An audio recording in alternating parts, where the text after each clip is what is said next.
உலகெங்கும் வாழும் அன்பு தமிழ் நெஞ்சங்களுக்கு வணக்கம். மீண்டும் நெஞ்சு பொறுக்குதல் நிகழ்ச்சியில் உங்களோடு இணைவதில் மகிழ்ச்சி. ஷிவ்கரோ என்கின்ற அறிஞர் மிக அழகாக சொல்லியிருக்கிறார். வெற்றி பெறுகின்ற மனிதர் எல்லோருமே மற்றவர்கள் செய்ததையே செய்கிறார்கள், ஆனால் அதையே வித்தியாசமாக செய்கிறார்கள் என்று. வாழ்க்கையில் வித்தியாசமாக செய்கின்றவர்கள் எல்லோருமே வெற்றியாளர்களாக இருக்கின்றார்கள். அதற்கு அவர்களுடைய தனித்திறமை, தனித்துவம் அதுதான் அவர்களுடைய அடையாளமாக இருக்கிறது. ஆகவே ஒரு திறமை என்பதை கண்டுபிடிப்பது என்பதே மிகப்பெரிய திறமை. இவருக்குள்ள திறமை இருக்கிறது என்பதை கண்டுபிடிப்பதே மிகப்பெரிய திறமை. அந்த கண்டுபிடிப்பு தனக்குள்ளேயும் ஏற்படும். நமக்கு இந்த திறமை இருக்கிறதுன்னு அவங்களுக்கு ஒன்று தெரியணும், இல்லை அவங்க பெற்றோர்கள் அதை ஊக்குவிப்பதாக இருக்க வேண்டும். அப்படி ரெண்டு பேருமே இல்லைனா கூட கல்லூரியினுடைய ஆசிரியர்கள் இல்லை பள்ளியினுடைய ஆசிரியர்கள் அதை ஊக்குவிப்பதாக இருக்கிறது. ஆக இன்றைக்கு மாணவர்களிடையே குறிப்பாக இளம் தலைமுறையிட திறமைகள் கொட்டி கிடக்கிறது. அந்த திறமைகளை அவர்கள் எப்படி வளர்த்து கொள்கிறார்கள்? உண்மையிலே அந்த திறமைகளை வளர்ப்பதற்கு பெற்றோர்கள் எந்த வகையிலே அவர்களுக்கு உதவுகின்றார்கள்? அப்படி பெற்றோர்கள் உதவாத சூழ்நிலையிலும் கூட இவர்கள் வெற்றியாளர்களாக இருக்கின்றார்களா, இல்லை என்று சொன்னால் அந்த திறமையை விட்டுட்டு வேற ஒரு துறைக்கு அவர்கள் போகின்றார்களா என்பதெல்லாம் இன்றைக்கு நாம் விவாதிக்கக்கூடிய ஒரு தலைப்பாக இருக்கிறது. ஆகவே பிள்ளைகளுடைய திறமைகளை பெற்றோர்கள் ஊக்குவிக்கிறார்களா இல்லையா என்பதை குறித்து தான் நாம் இன்றைக்கு விவாதிக்க இருக்கின்றோம். நிகழ்ச்சிக்கு வந்திருக்கக்கூடிய சிறப்பு விருந்தினர்களை நான் அறிமுகம் செய்து வைக்கின்றேன். திரு ராம சுப்பிரமணியம் அவர்கள் கல்வியாளர், நிறைய பிரச்சனையோடு இருக்கக்கூடிய மக்களுக்கு பதிலளிக்கக்கூடியவராக இங்கே மட்டுமல்ல வெளிநாடுகளிலும் தன்னுடைய சேவை செய்கின்றார். ஆகவே மனநல ஆலோசகராக இருக்கக்கூடிய டாக்டர் அபிலேஷ் அவர்கள் மத்தியில் வந்திருக்கின்றார். வறுமை கோட்டு கீழே இருக்கக்கூடிய மாணவர்களுக்கு நிறைய உதவிகளை செய்து அவர்களுடைய திறமைகளை வெளியே கொண்டிருக்கக்கூடிய திரு அப்துல் காதர் பிரின்சிபால் அவர்கள் மத்தியில் வந்திருக்கின்றார். செண்டு காலேஜ் ஆஃப் இன்ஜினியரிங்குடைய பிரின்சிபாலாக அவர் இருக்கிறார். வாழ்க்கையில் மிக கடினமான ஒரு நிலையிலிருந்து வெற்றியாளராக வந்திருக்கக்கூடிய தொழிலதிபர் புஷ்பராஜ் அவர்களும் மத்தியில் வந்திருக்கின்றார். இந்த பிள்ளைகளுடைய தனித்திறமைகளை வளர்த்து கொள்வது எப்படி, அதை ஊக்குவிக்கிறார்களா இல்லையா என்பதெல்லாம் குறித்து ஒரு ஆவணப்படம் இருக்கிறது. அந்த ஆவணப்படத்தை பார்த்துவிட்டு நாம் விவாதத்தை தொடரலாம்.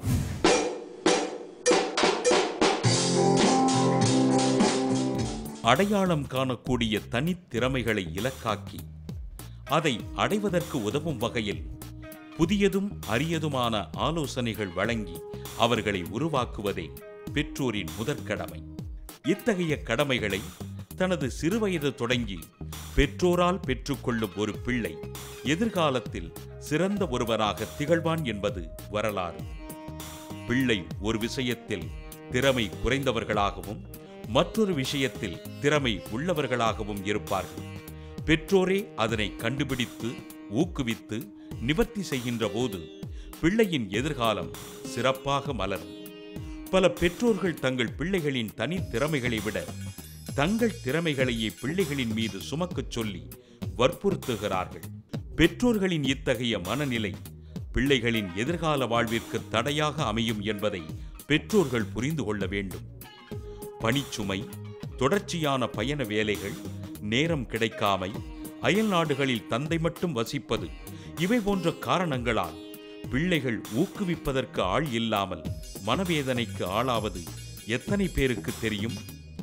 தந்தையின் அருகாமை இல்லாத வேதனையால் பல திறமையான மாணவர்கள், பிள்ளைகள் வாழ்க்கையில் தோல்வி அடைந்த எடுத்துக்காட்டு ஏராளமாக உள்ளன. பிள்ளைகளின் திறமை ஊக்கமின்மை காரணமாக ஊனமாவதற்கு பெற்றோரே வழிவகுக்க கூடாது. இதனை உணரும் பெற்றோர் பிள்ளைகளின் எதிர்காலத்திற்கான அடித்தளத்தை அமைத்தவர்களே ஆவர். இன்றைக்கு உண்மையாகவே பெற்றோர்கள் தங்களுடைய பிள்ளைகளை ஊக்குவிக்கிறார்களா இல்லையா சொல்ல முடியுமா? சார், ஆக்சுவலாக நான் ஒரு பிளேஸ்மெண்ட் ஆஃபீஸராக ஒர்க் பண்ணிட்டு இருக்கேன் சார், தனியார் பொறியியல் கல்லூரியில். நான் ஒரு ஸ்டூடெண்ட் கிட்ட ஒரு டேட்டா பேஸ் வாங்கும்போது நீ என்ன ஆகணும் அப்படின்னு கேட்டால், ஆக்சுவலாக அவன் சாஃப்ட்வேர் ஃபீல்டில் தான் இருக்குது, சாஃப்ட்வேர் ஃபீல்டு தான் ஆகணும்னு பேரண்ட்ஸ் சேர்த்து விட்டுருக்காங்க பிடிவாதத்தில். ஆனால் அவனோட இன்ட்ரெஸ்ட் அது கிடையாது. பேரண்ட்ஸ் என்ன ஆகணும்னு நினைக்கிறாங்களோ அதை பிள்ளைகள் கிட்ட திணிச்சு அவனை ஒரு வழி ஆக்கிடுறாங்க. அதனால் அவன் லைஃப்பில் அவன் நினைக்கிறத அச்சீவ் பண்ணவே முடியல. ஸோ இதை ஃபுல்லாக தகர்க்கணும். பெற்றோர்கள் தங்கள் குழந்தைகளை ஒரு நல்ல மனிதனாக வளர வேண்டும் என்று எதிர்பார்க்கிறார்களே தவிர நல்ல ஒரு மனிதராக வளர வேண்டும் என்று எதிர்பார்ப்பதில்லை. பெற்றோர்கள் குழந்தைகளிடம் நீ படித்தால் மட்டும் போதும், படைப்பாளியாக வேண்டாம் என்றும் கூறும் வகையில் இன்று எதிர்காலம் அமைந்து வருகின்றது என்பதை மறவாதீர்கள். குழந்தைகளே பெற்றோர்களிடம் தான் முன்வந்து தன்னுடைய தனித்திறமைகளை கூறினாலும் முடியாது என்று கூறி முடக்கி விடுகின்றனர்.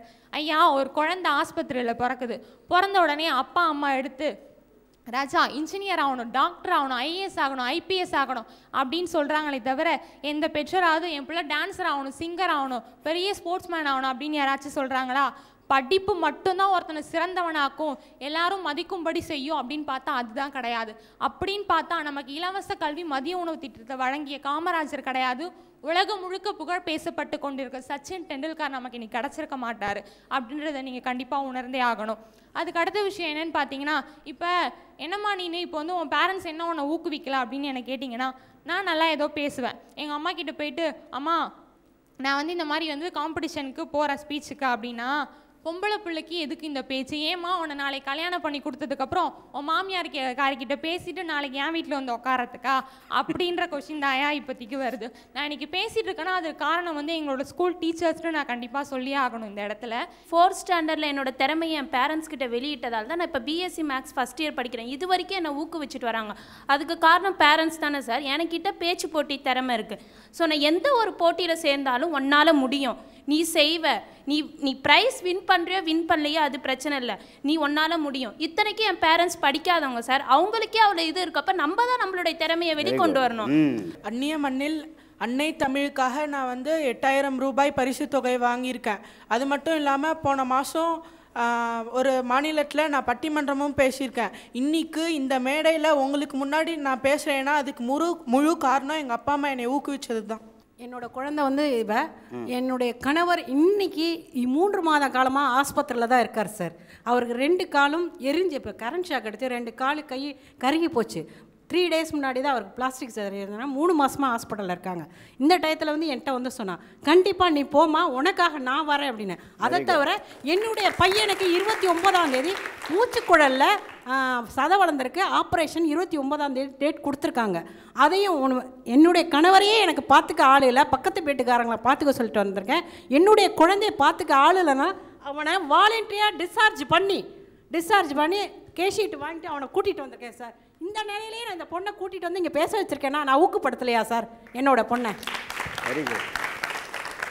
எங்கள் அப்பா 6ஆவதுலேருந்து எனக்கு ஷட்டில் பிளேயர் ஆகணும்னு ஆசை இருந்திருக்கிறது எங்கள் அப்பா தான் எனக்கு சொன்னார். 6th ஸ்டாண்டர்ட்லேருந்து என்னை வந்து டெய்லி ஸ்கூல் விட்டு வந்ததும் என் கூட ஆடுவார். இப்போ கூட லாஸ்ட் மந்த் வரைக்கும் 3 மாதம் முன்னாடி வரைக்கும் என் கூட தான் ஆடினார். இப்போ நான் காலேஜ் ஜாயின் பண்ணியிருக்கேன், அங்கேயும் நான் சொல்லியிருக்கேன் என்னோட தனித்தன்மை என்னென்னா ஷட்டில் ஆடுவேன், ஷட்டில் பிளேயர் ஆகணும்னு எனக்கு ஆசை. அதுவும் இல்லாமல் நான் வந்து ரோபோட் செய்யணும். எனக்கு வந்து மெக்கட்ரானிக்ஸ் தான் நான் எனக்கு எடுக்கணும்னு ஆசைப்பட்டேன். ஆனால் வந்து என்கிட்ட காசு இல்லை. எங்கள் அப்பாவும் இப்படி இருக்காரு, எங்கள் அம்மா வந்து தனியாக இருந்துக்கிட்டு என்னை ஊக்கப்படுத்திகிட்டு இருக்காங்க. எங்கள் அப்பா அங்கே ஹாஸ்பிட்டலில் இருந்துக்கிட்டும் என்னை ஊக்கப்படுத்திக்கிட்டு இருக்காரு. ஆனாலும் எனக்கு ஆதி காலேஜுன்றவங்க, உனக்கு கவலைப்படாதம்மா, நீ என்ன ட்ரிபிள் படிமா, அப்புறம் ரோபோட்டிக்ஸ் வந்து தனியாக உங்களை நாங்கள் படிக்க வைக்கிறோம் அப்படின்னு சொல்லியிருக்காங்க. என்னை தன் தாய் தன் மகனை மடியில் சுமந்து கொண்டு நான் பார்த்த உலகத்தையும் நீ பாரடா மகனே அப்படின்னு சொன்னாங்க. ஆனால் தன் தந்தை தன் மகனை தோளில் சுமந்து கொண்டு நான் பார்க்காத உலகத்தையும் நீ பாரடா மகனேன்னாங்க. ஒவ்வொரு வாட்டியும் தன் சொல்லாத பிள்ளைங்களை கூட உனக்கு இது இருக்குமோ அது இருக்குமோ, உனக்கு என்ன பிடிக்கும் என்ன பிடிக்காது, உனக்கு இதுதான் பிடிக்கணும்னு சொல்லி கொடுக்குறவங்க தாய் கிடையாது, தந்தை கிடையாது. உனக்கு இது இருக்கலாம் இல்லை அது இருக்கலாம், வெளியே கொண்டு வா. எத்தனை பிள்ளைங்க எனக்கு இது தெரியும் அது தெரியும்னு பேரண்ட்ஸ் கிட்ட டைம் கொடுத்து பேசியிருக்கீங்க. யாருக்குமே இப்போ உள்ளவங்களுக்குலாம் டைம் இல்லை.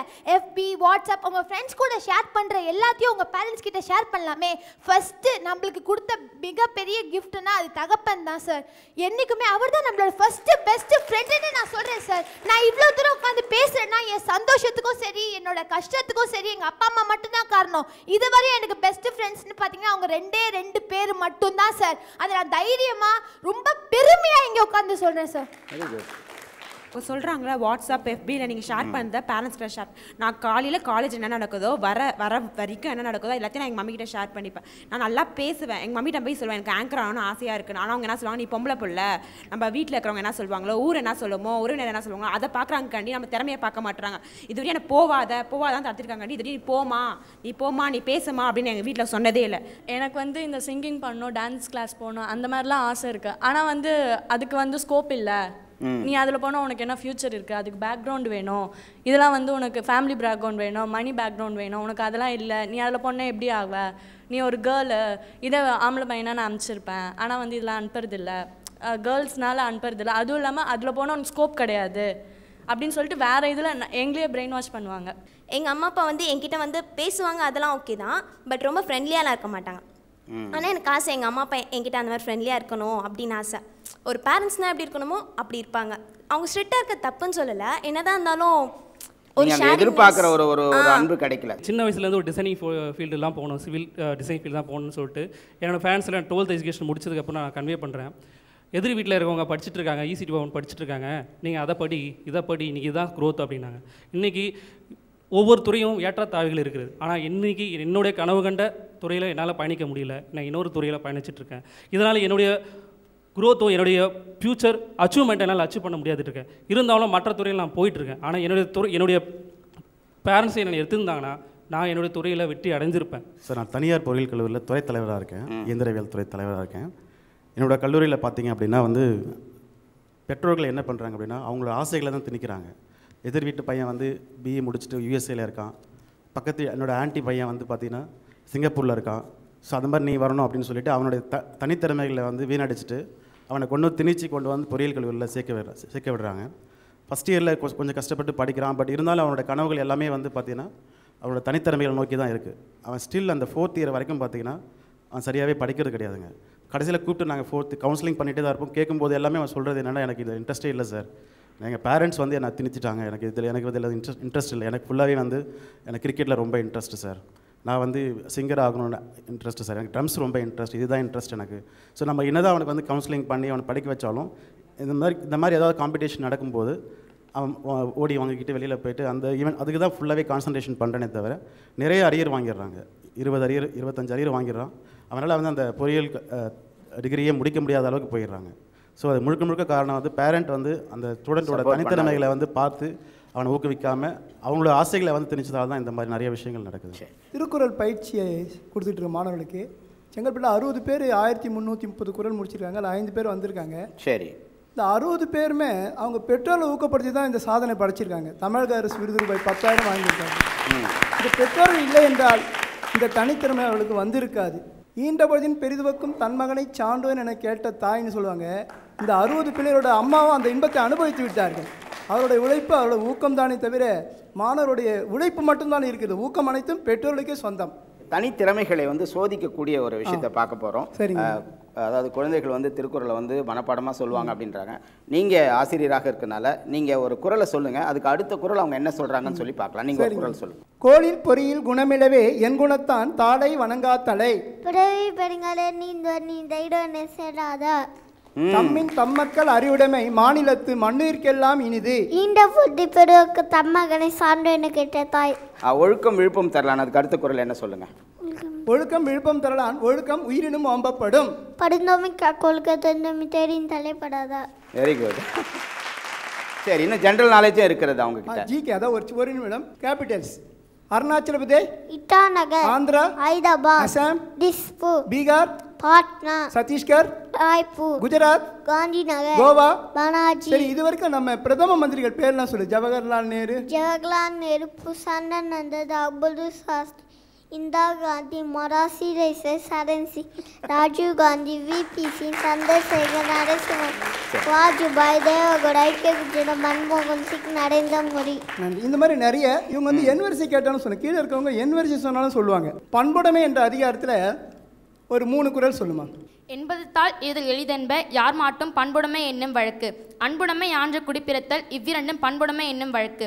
உருப்பத்தல் மக்களொப்பு அன்றால் வெறுத்தக்க பண்பத்தல் ஒப்பதாம் ஒப்பு. உங்கள் 4 பேர் யார்? ஐயா, நீங்கள் 1330 ஒரு நம்பர் சொல்லுங்க, அந்த குறளை அவங்க சொல்லுவாங்க. நீங்களே சொல்லுங்க ஒரு நம்பர். 330வது குறள். 330 யார் வேணாலும் சொல்லுங்கம்மா. உயிருடும்பி நிற்கார் என்பர் சேருடும்பி செல்லாத்தி வாழ்க்கையவர். அருமை அருமை, சரியாக சொன்னீங்க. உழைப்பு தான் முக்கியம். சில பேர் என்ன குறுக்கோழின்னு நினைக்கிறேன். குறுக்கோழின்னு எதுவுமே இல்லை. சித்திரமும் கைப்பழக்கம் செந்தமிழும் நாப்பழக்கம். சொல்ல சொல்ல அது ஆழ்மூலையிலே பதிந்து விடுது. மூளையிலே சில ஆற்றல்கள் இருக்கிறது. அதை நாம் உழைத்தால் அது நிச்சயமாக சாதனை செய்யலாம். திருக்குறள் 3ஆம் வகுப்புலேயே 1330 குறளையும் முடிச்சிட்டான். அதே இதுவில் இவன் அவனோட தம்பி 1ஆம் வகுப்புலேயே 1330 முடித்தான். அதுவும் அவருடைய இது தான். எங்கள் வகுப்புலேயே சின்ன பையனில் முடித்தவனே இவன் தான். அந்த ஈன்ற பொழுதின் பெருதுவக்கம் தன் மகனை சான்றோன் என கேட்ட தாய் அவங்க அண்ணனில் கிடைக்கும்போது ரொம்ப சந்தோஷப்பட்டேன். அதை விட சந்தோஷம் இவன் 1ஆம் வகுப்புலேயே முடிச்சான் பாருங்க, அதில் ரொம்ப சந்தோஷப்பட்டேன்.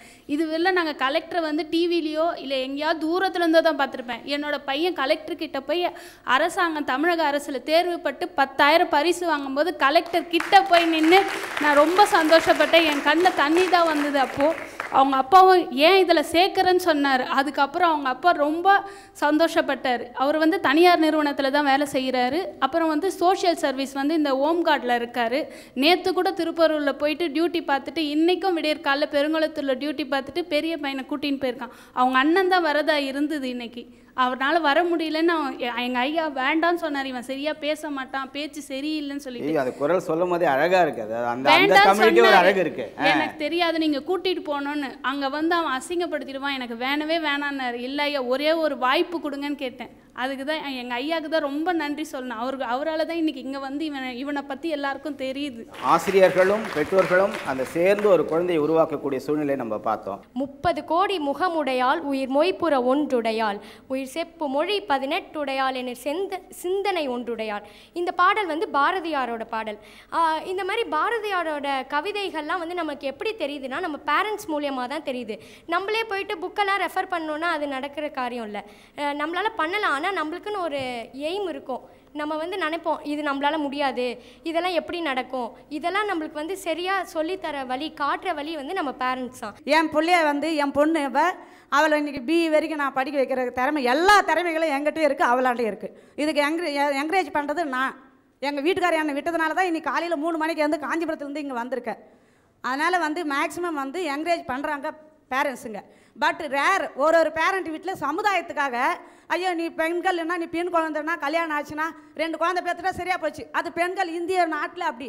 அதனால தான் வந்து சொல்கிறாங்களே தவிர மற்ற பேரண்ட்ஸுங்க யாருமே வந்து என்கரேஜ் பண்ணாத பேரண்ட்ஸ். கலைஞர் டிவிலேருந்து கால் வந்தப்போ கூட எங்கள் அப்பா என்ன சொன்னார்னா, நீ இது வரைக்கும் ஸ்கூல் மேடையில் தான் பேசியிருக்க, காலேஜில் தான் பேசியிருக்க, இப்போ உனக்கு முதல் முறையாக ஆன் கேமரா ஃபேஸ் பண்ண போகிற, இப்போ உனக்கு அந்த ஃபியர் வந்து நிச்சயமாக போய்டும், நான் நம்புகிறேம்மா, நீ அதை வந்து சக்ஸஸ் பண்ணிடுவேன்னு எனக்கு தெரியும். இப்போது நீ இதை பாஸ் பண்ணிட்டீன்னா நிச்சயமாக ஆர்ஜே ஆகிற திறமை உனக்கு இருக்குது. 4 இயர்ஸ் கழிச்சு நிச்சயமாக நானே ஒன்று ஆர்ஜே ட்ரைனிங் கொண்டு போய் சேர்த்து விடுறேன், நீ அதை எந்த கவலையும் படாத, நீ கிராஜுவேட் ஆக, அது மட்டும் எனக்கு போதும். அந்த நம்பிக்கை இல்லையா? நான் இப்போ வந்து 2nd இயர் காலேஜ் படிக்கிறேன். எனக்கு நெக்ஸ்ட் செம்மில் வந்து ஜாவா ப்ரோக்ராம் வருது. அது வந்து எனக்கு அவ்வளோவா தெரியாது, எனக்கு பயமாக இருக்குது. நான் வந்து அது ரொம்ப கஷ்டமாக இருக்குமோன்னு நினைக்கிறேன். அதனால் நான் வெளியில் கிளாஸ் போகலாம் அப்படின்னு சொல்லிட்டு நிறையா இடத்துல விசாரித்து பார்த்தேன். இந்த மாதிரி வந்து அது 18,000 சொல்கிறாங்க, ஜஸ்ட் ஸ்கோர் மட்டும்தான் சொல்கிறாங்க, அதுக்கே 18 கேட்குறாங்க. நான் வீட்டில் வந்து சொன்னேன் இந்த மாதிரி 18,000 கேட்குறாங்கம்மா அப்படின்னு. எங்கள் அம்மா உடனே அது இருந்தால் நான் ஒரு சவர நகை வாங்குவேன். கண்டிப்பாக வந்து பெற்றோர்கள் ஊக்குவிக்கிறாங்க சார். வந்து டாக்டர் என்ஜினியர் வந்து பசங்க படிக்கணும்னு நினைக்கிறாங்க, ஆனால் அந்த வசதி அவங்க வீட்டில் இருக்காது, கண்டிப்பாக இருக்காது. ஆனால் அவங்க ஆசையோடு கட்டின வீடை விற்று இல்லை சொத்தை விற்று அந்த பசங்க லைஃப் நல்லா இருக்கணும்னு சொல்லி எவ்வளோ பெற்றோர் சார் விற்று படிக்க வைக்கிறாங்க சார்.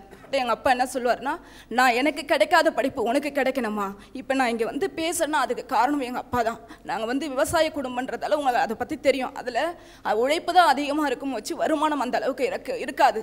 என்னை டீச்சர் ட்ரைனிங் படிக்க வைக்கும்போது பஸ் ஃபேருக்கு பைசா இல்லை. அந்த சமயத்தில் எங்கள் அம்மா தக்காளி 1 கிலோ விற்று எடுத்து வந்து பஸ் ஃபேர் கொடுத்தாங்க சார். அது மாதிரிலாம் பேரண்ட்ஸ் ஊக்குவிச்சதால் தான் நான் இப்போ இங்கே வந்து பேசுகிறேன். எங்கள் அம்மா வந்து எனக்கு காலேஜில் வந்து இன்றைக்கி எனக்கு ஃபீஸ் வந்து 21,000. அதையே எங்கள் அம்மா தாலி சரட அடகு வச்சு அது பார்ஷியலாக நான் கட்டியிருக்கேன். எந்த ரிலேஷன்ஸும் எனக்கு வந்து ஹெல்ப் பண்ணல, என் அப்பா என் அம்மா தான் ஹெல்ப் பண்ணி இவ்வளோவா என்னை ஊக்குவிச்சு படிக்க வச்சுருக்காங்க.